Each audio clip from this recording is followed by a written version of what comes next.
நண்பர்களே, அந்த நாள் இறுதியாக வந்துவிட்டது. இந்தியா மட்டுமல்ல, உலகமே இந்த நாளுக்காக காத்திருந்தது. நியூயார்க்கில் உள்ள ஐக்கிய நாடுகள் சபையின் பொது சபை கூடம் அந்த கணத்திற்கு சாட்சியாக நின்றது. இந்தியா தனது மூவண்ணக் கொடியை பறக்கவிட்டது. அதன் எதிரொலி வரும் நூற்றாண்டுகள் வரை கேட்கும். சுற்றிலும் கேமராக்களின் ஒளிவெள்ளம், பத்திரிகையாளர்களின் கூட்டம், பிரதிநிதிகளின் மூச்சு நின்று போன தருணங்கள். அந்த மாபெரும் சபையில் ஒரே ஒரு பெயர் மட்டுமே ஒலித்தது: இந்தியா, இந்தியா. ஆமாம் நண்பர்களே, இது சாதாரண விஷயமல்ல. இது அந்த பொன்னான அத்தியாயம், இந்தியாவின் நிரந்தர உறுப்பினர் பதவியும் வீட்டோ அதிகாரத்தை நோக்கிய பயணமும். இது உலக அரசியலை அடியோடு குலுக்கிய நாள். நண்பர்களே, முன்னேறுவதற்கு முன் ஒரு சிறிய கோரிக்கை. இந்தியாவின் இந்த வரலாற்று வெற்றியில் நீங்களும் பெருமை கொள்ளுங்கள். உற்சாகமாக இருந்தால் இந்த வீடியோவுக்கு ஒரு லைக் கொடுங்கள். எங்கள் சேனலை சப்ஸ்கிரைப் செய்து இந்த பயணத்தில் எங்களுடன் இணையுங்கள். ஏனெனில் நான் உங்களுக்கு சொல்லப் போகும் இந்த கதை, இந்த பயணம் நம் சமூகத்துக்கு பெரும் உத்வேகத்தை அளிக்கும். இந்த வெற்றியை பற்றி அறியும் போது உன் நரம்புகளில் பெருமிதத்தின் இரத்தம் பாயும். கற்பனை பண்ணி பாருங்க, 143 நாடுகளில் 146 நாடுகள் இந்தியாவுக்கு ஆதரவாக நின்று கைத்தட்டும் போது அது எவ்வளவு பெரிய விஷயம். அந்த சபையில் ஒரு போர்க்களம் போல ஒரு வளிமண்டலம் தோன்றியது. ஆனா ஒரு வித்தியாசம், இங்கே ஆயுதங்களுக்கு பதிலாக கைத்தட்டல்கள் ஒலித்தன. புன்னகை பூத்த முகங்களும் இதயங்களும். எல்லா திசைகளிலும் இந்தியாவின் தந்திரோபாய அரசியல் திறன், இந்தியாவின் தலைமைத்துவ வலிமை, இந்தியாவின் மரியாதை ஆகியவை நிறைந்து நின்றன. இந்த கணம் ஒவ்வொரு இந்தியனின் இதயத்தையும் பெருமிதத்தால் நிரப்பியது. உலகத்துக்கு காட்டிக் கொடுத்தது, இனி இந்தியாவை புறக்கணிக்க முடியாது. இந்தியா வெறுமனே வாக்குகளை வென்றதல்ல, உலகின் மரியாதையையும் அங்கீகாரத்தையும் பெற்றது. வெளியுறவுத்துறை அமைச்சர் டாக்டர் எஸ். ஜெய்சங்கர் ஐக்கிய நாடுகள் சபையின் மேடையில் நின்று பெருமையுடன் சொன்னார்: இந்தியா தனக்காக மட்டுமல்ல, ஆப்பிரிக்காவுக்கும் வளரும் நாடுகள் அனைத்துக்கும் ஒரு குரலாக மாறியிருக்கிறது. அந்த ஹால் கைத்தட்டல்களின் முழக்கத்தில் மூழ்கியது. இது வெறும் ஒரு அறிக்கை அல்ல, இந்தியாவின் உண்மையான வலிமையின் சாட்சி. நண்பர்களே, மிகப்பெரிய அதிர்ச்சி எப்போது வந்தது? ஒரு காலத்தில் இந்தியாவை எதிர்த்த நாடுகள் இப்போது இந்தியாவுக்கு ஆதரவாக நின்ற போது. துருக்கியும் சவுதி அரேபியாவும் போன்ற நாடுகள் எதிர்க்க முயற்சித்தன. ஆனால் அவற்றின் குரல் அவ்வளவு பலவீனமாக இருந்ததால் அந்த கைத்தட்டல் கடலில் எங்கோ மூழ்கி போயின. துருக்கியின் பிரதிநிதி கோபத்துடன் மசோதாவை கிழித்து மேஜையை தட்டினார். ஆனால் அந்த சபையில் ஒலித்த கைத்தட்டல்களும் இந்தியாவுக்கு ஆதரவாக நின்ற 146 நாடுகளும் அவரது குரலை அடக்கின.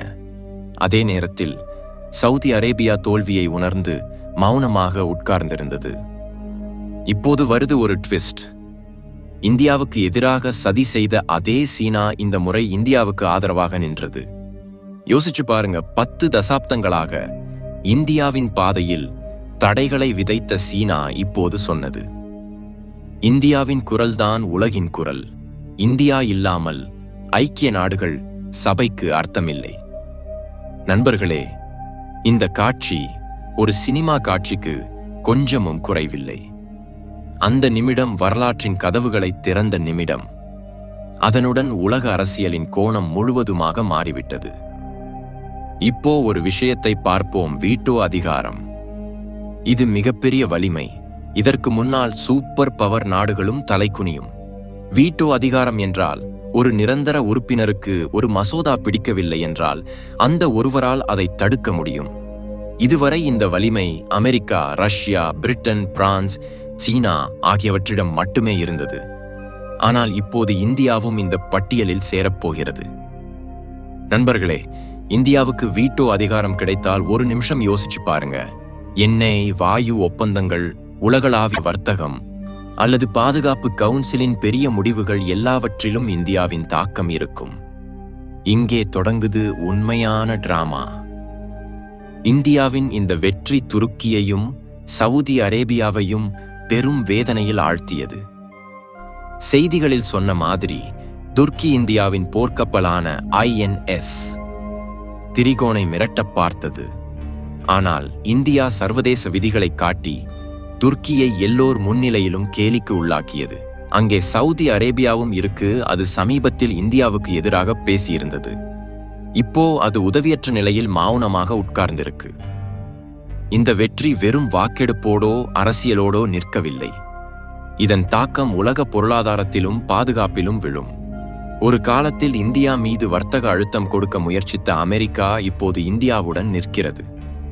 ரஷ்யா எப்போதும் இந்தியாவுக்கு தோள் கொடுத்து நின்றது. பிரான்சும் பிரிட்டனும் இந்தியாவுக்கு முழு ஆதரவு கொடுத்தன.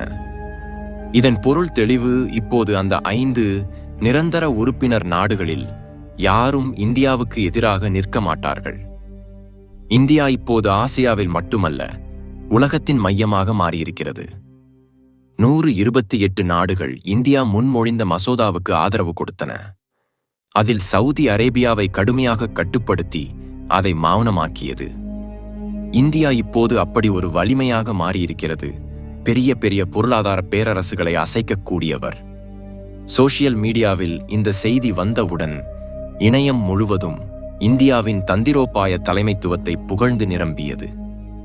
எல்லோரும் எல்லா இடங்களிலும் சொன்னார்கள். இந்த வெற்றி இந்தியாவுக்கு மட்டுமல்ல, தங்கள் குரல் அடக்கப்பட்ட எல்லா நாடுகளுக்கும் ஒரு உத்வேகம். பிரதமர் நரேந்திர மோடி சொன்னார், இந்த வெற்றி 140 கோடி இந்தியர்களின் வெற்றி. வெளியுறவுத்துறை அமைச்சர் ஜெய்சங்கர் சொன்னார், இதுதான் புதிய இந்தியாவின் உண்மையான அடையாளம். ஆனால் இப்போது ஒரு பெரிய கேள்வி, இனி என்ன நடக்கப் போகிறது? நண்பர்களே, இந்த மசோதா இப்போது 5 நிரந்தர உறுப்பினர் நாடுகளிடையே ஒப்புதல் பெறுமா? அங்கே ஒரு ரகசிய கூட்டம் நடக்கும். அங்கேயும் இது ஒப்புதல் பெற்றால் இந்தியா அதிகாரப்பூர்வமாக ஐக்கிய நாடுகள் சபையின் நிரந்தர உறுப்பினராக ஆகும். அதாவது இந்தியா இனி அந்த நாடுகளின் வரிசையில் நிற்கும். உலகின் எதிர்காலத்தை மாற்றும் வலிமை அதற்கு இருக்கும். துருக்கியும் சவுதி அரேபியாவும் இடையேயான பகைக்கு இன்னொரு காரணமும் இருக்கு. இந்தியாவின் எல்லோரையும் உள்ளடக்கிய அரசியல் கிரீஸ், சைப்ரஸ், இஸ்ரேல் போன்ற நாடுகளுடன் இணைந்து மத்தியதரை கடலிலும் மேற்கு ஆசியாவிலும் தனது பிடியை வலுப்படுத்தியிருக்கு. அதனால்தான் துருக்கி தனியாகிவிட்டது. அதனால்தான் எர்டோகன் பாகிஸ்தான் மற்றும் மேடைகள் மூலம் இந்தியாவை இலக்கு வைக்கிறார். ஆனால் ஒவ்வொரு முறையும் அவர்களின் சதிகள் உலகத்தின் முன் வெளிப்படுத்தப்படுகின்றன. எரிசக்தி முதலீட்டுத் துறையிலும் இந்தியா கேம் சேஞ்சர் நடவடிக்கைகளை எடுத்திருக்கு. UAE, கத்தார் ஆகியவற்றுடன் நீண்டகால ஒப்பந்தங்கள் செய்து ரஷ்யாவிடமிருந்து குறைந்த விலையில் எண்ணெய் வாங்கி உள்நாட்டு சந்தையை நிலைப்படுத்திய போது சவுதி அரேபியாவின் எண்ணெய் அரசியலின் அடித்தளமே ஆட்டம் கண்டது. நண்பர்களே, இது ஒரு வரலாற்று தருணம். இந்தியாவுக்கு மட்டுமல்ல, முழு உலகத்துக்குமே ஒரு புதிய தொடக்கம். 10 வருடங்களாக இந்தியாவை ஒதுக்கி வைத்தார்கள், அதன் குரலை அடக்கினார்கள். ஆனால் இப்போது அதே இந்தியா ஐக்கிய நாடுகள் சபையின் மேடையில் உயர்ந்த குரலாக நிற்கிறது. 146 நாடுகளின் ஆதரவு என்பது சாதாரண விஷயமல்ல. இந்தியாவின் வலிமையை இனி மறுக்க முடியாது என்பதை இது நிரூபிக்கிறது. வீட்டோ அதிகாரம் பெறுவது ஒரு இருக்கையோ உரிமையோ மட்டுமல்ல, இந்தியா உலக அரசியலில் ஒரு கேம் சேஞ்சராக மாறியிருக்கிறது. இந்த வெற்றி வெறும் இராஜதந்திர வெற்றி மட்டுமல்ல, இது இந்தியாவின் வளர்ந்து வரும் வலிமையின், ஆத்ம நிர்பர் பாரதத்தின், 140 கோடி இந்தியர்களின் கடின உழைப்பின் வெற்றி. கற்பனை பண்ணி பாருங்க, இந்தியாவுக்கு எதிராக இருந்த நாடுகள் கூட இப்போது இந்தியாவுக்கு ஆதரவாக நிற்கிறார்கள் என்றால் அது வரவிருக்கும் காலத்தின் நிலையை தெளிவாக காட்டுகிறது. ஆசியாவாக இருந்தாலும், ஆப்பிரிக்காவாக இருந்தாலும், ஐரோப்பாவாக இருந்தாலும், எல்லா இடங்களிலும் இந்தியாவின் கர்ஜனை ஒலிக்கிறது.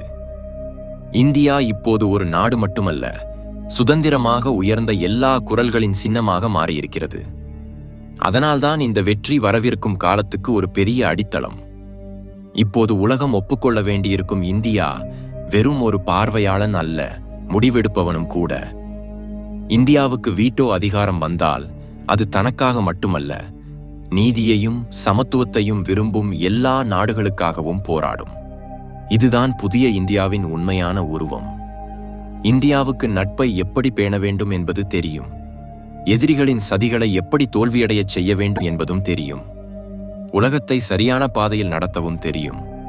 ஆகவே நண்பர்களே, இது வெறும் ஒரு வெற்றி மட்டுமல்ல, இந்தியா உலகின் இதயமாக மாறப்போகும் ஒரு புதிய யுகத்தின் தொடக்கம். வரும் தலைமுறைக்கு இது ஒரு உத்வேகம். மனம் உறுதியாக இருந்தால் யாராலும் உன்னை தடுக்க முடியாது. இப்போது உலகமே பார்க்கிறது.